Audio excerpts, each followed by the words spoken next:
Hoje iremos falar sobre o tema energia, que é um recorte do capítulo 13 do livro-texto.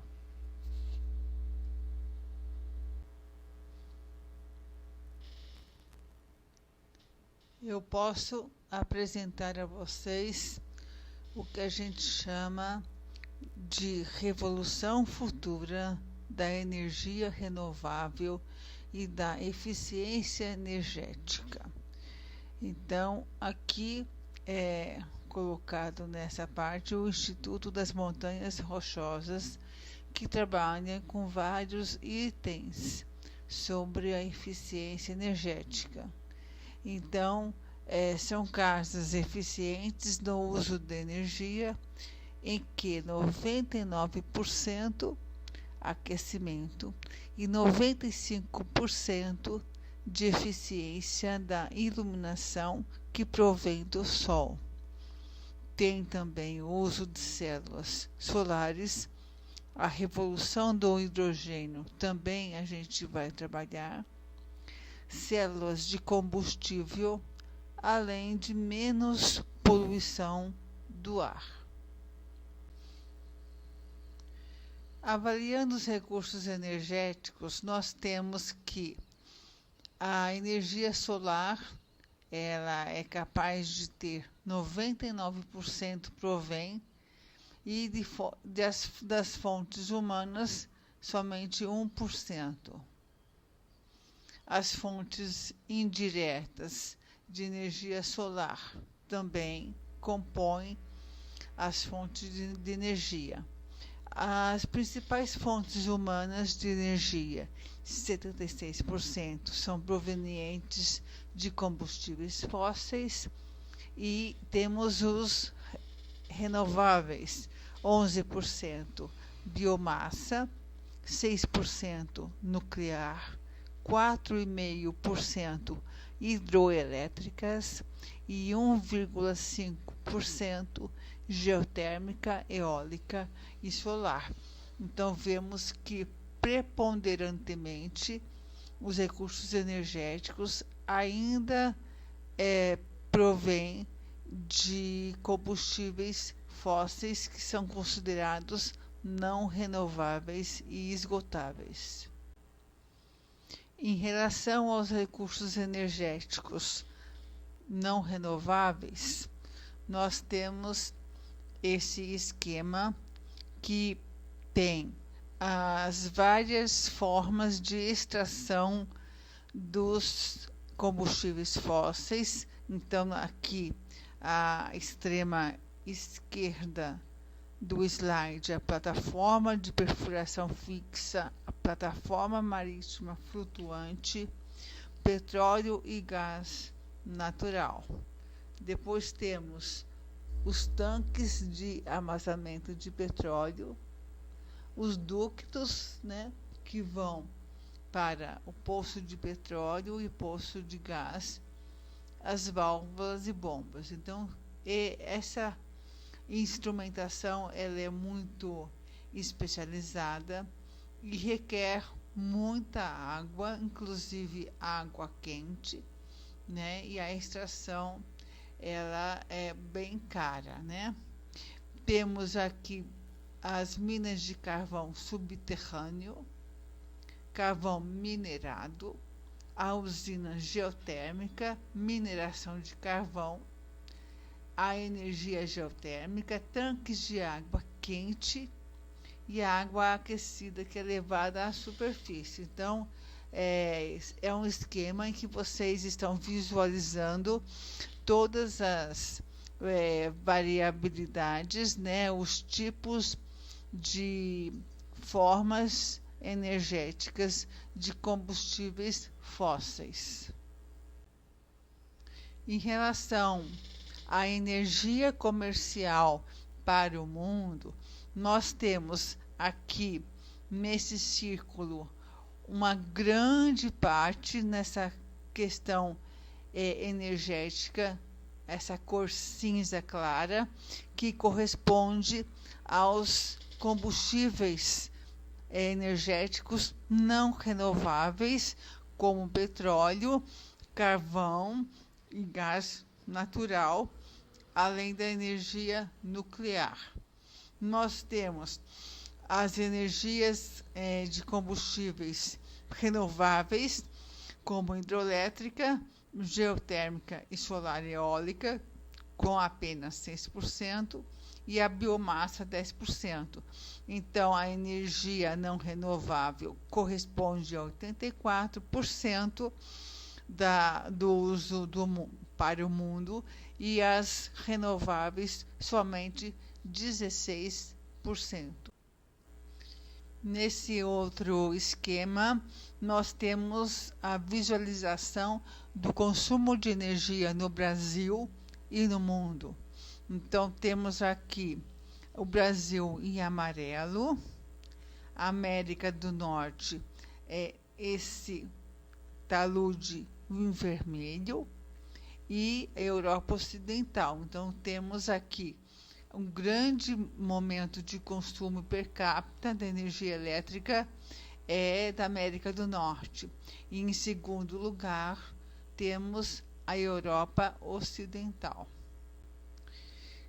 Considerando as fontes de energia no Brasil, nós temos que a não renovável em verde corresponde a 58,7% e as renováveis 41,3%. E grande parte no petróleo, Brasil, tanto no Brasil como no mundo.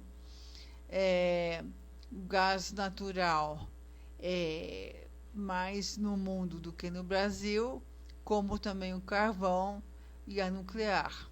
A lenha extrativa é maior no Brasil, como a parte da energia hidroelétrica e o etanol. E as energias ainda consideradas renováveis estão em menor porcentagem.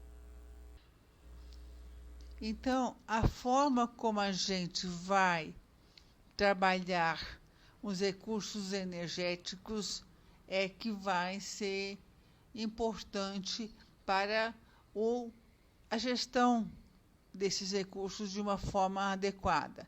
Então, temos que ter planejamento antecipado, qual estará disponível no futuro, a energia líquida, que é a energia que é utilizável, os custos, o apoio governamental, questões econômicas e militares, além da vulnerabilidade ao terrorismo e à pobreza, e os impactos na saúde humana e no meio ambiente. Então, isso é muito importante para a gente entender como que os recursos energéticos vão ser gerenciados.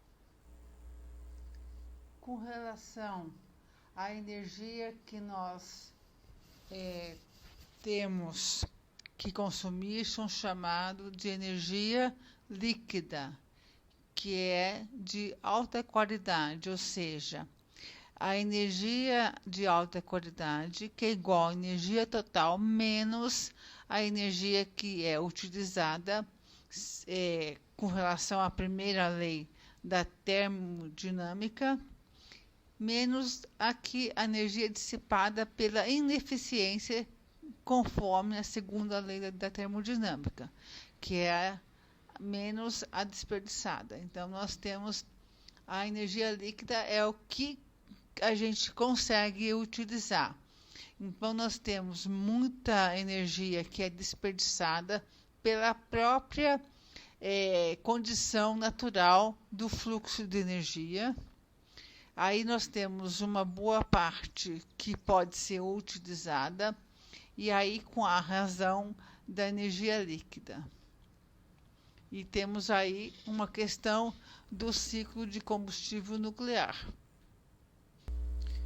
A partir dessa consideração da eficiência energética, que é a gente só consegue utilizar a energia útil, né, que é de alta qualidade. Nós temos aqui a eficiência energética dos diversos tipos de fontes de energia.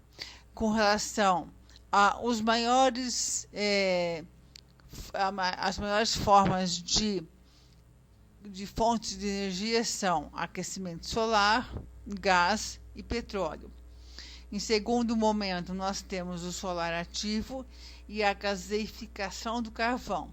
E em menor eficiência, nós temos as resistências elétricas, tanto de carvão, gás natural e nuclear. Aqui são colocados algumas formas das eficiências de aquecimento industrial. Então, nós temos, no grande momento, o maior é carvão de superfície, depois seguido pelo carvão de subsolo, e no segundo momento o gás e o petróleo, e os últimos são o carvão gaseificado e a energia solar direta concentrada. Quando a gente pensa em eficiência energética do transporte, a maior forma de eficiência é o gás, depois a gasolina, intermediário vem o álcool e os dois últimos é o carvão liquefeito e o xisto bituminoso.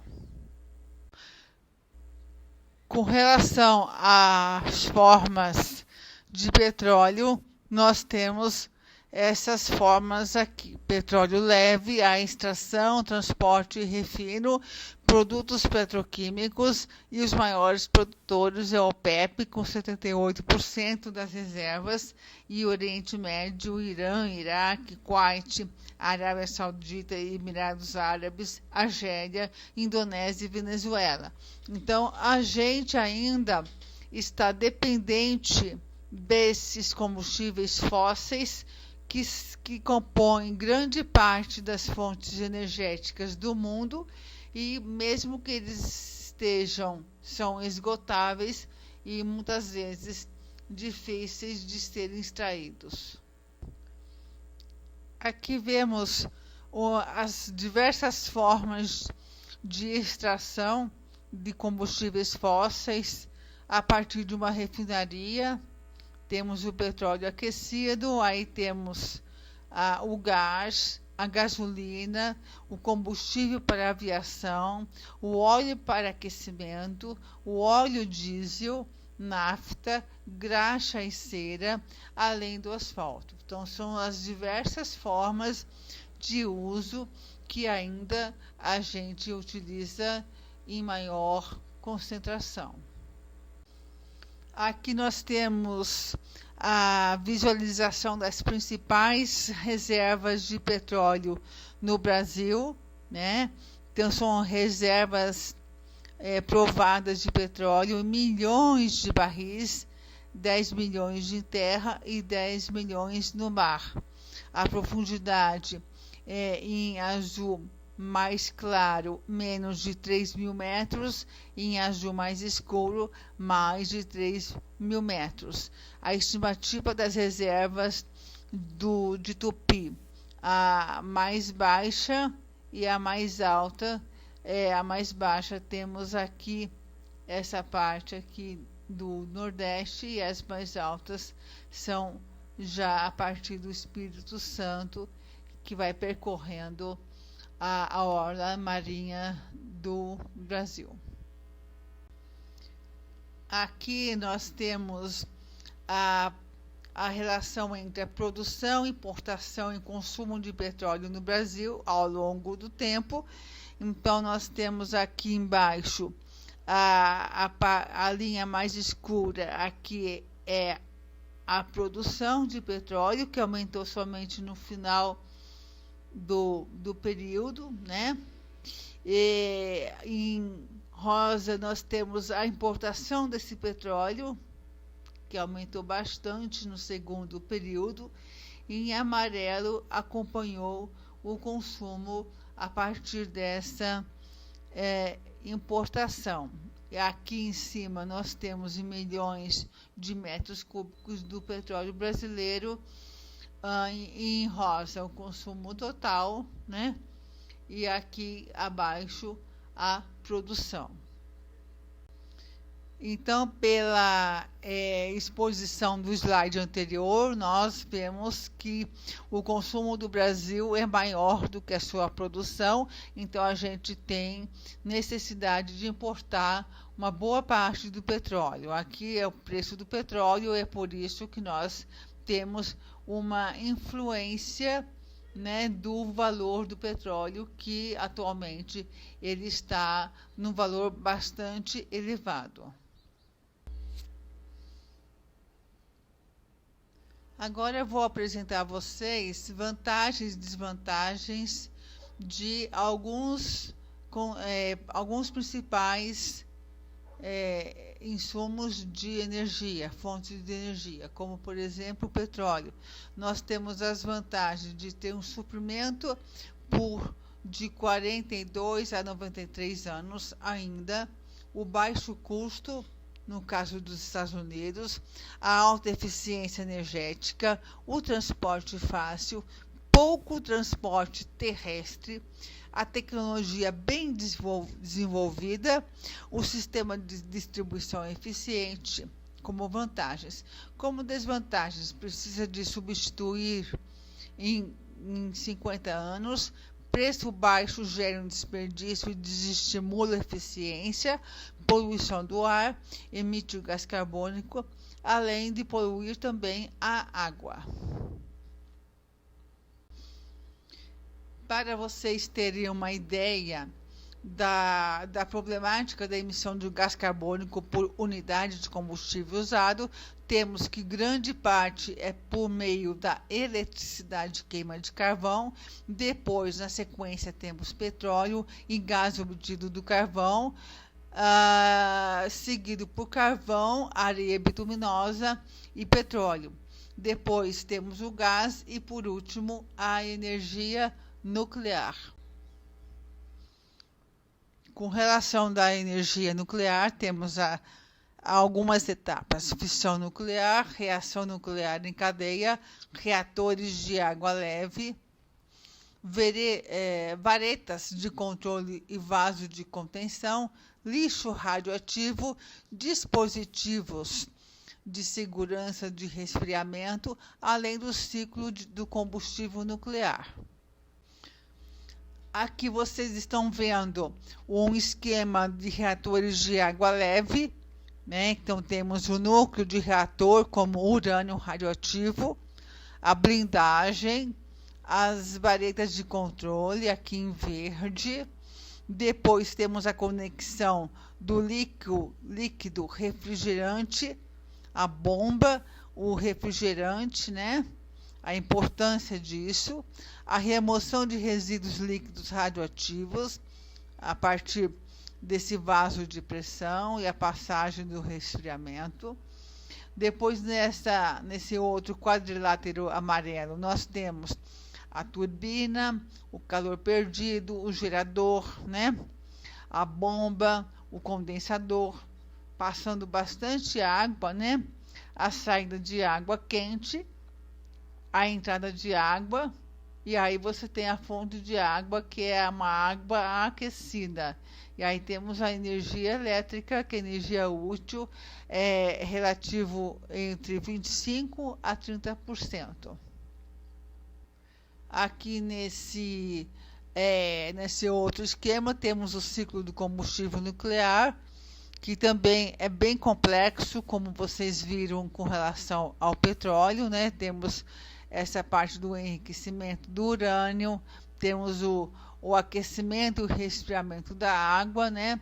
E o reprocessamento do combustível gasto, e ainda como que a gente vai desativar o reator e o descarte geológico de resíduos. Nessa transparência, nós apresentamos as vantagens e desvantagens do combustível convencional, além do alto suprimento de combustível, baixo impacto ambiental, se não tiver acidente, né? Emite um sexto do gás carbônico. Perturbação moderada da Terra, se não tiver acidente. Uso moderado da Terra, além do baixo risco de acidente, exceto em 35 reatores da Rússia e leste europeu. Como desvantagem, alto custo, baixo rendimento de energia líquida, grande impacto ambiental, acidentes catastróficos, como vocês já viram com Chernobyl, por exemplo, armazenamento de combustível e desativação de usinas não aceita amplamente, sujeito a ataque terrorista e além de disseminação da tecnologia nuclear para confecções de armas. Então, a partir do que foi apresentado nesta aula, nós temos a prerrogativa de como podemos aumentar a eficiência energética desses combustíveis, né? Dessas fontes de energia. A energia perdida pela segunda lei da termodinâmica, pelo calor, isso é natural. Aí temos a eficiência energética, temos que prever isso na hora de você fazer alguma atribuição, redução da perda de energia, desperdício de energia, lâmpada incandescente nós temos que ainda já não é usado, a usina nuclear, né, que você tem que tomar cuidado, motor a combustão interna, usina de carvão, além das políticas governamentais de eficiência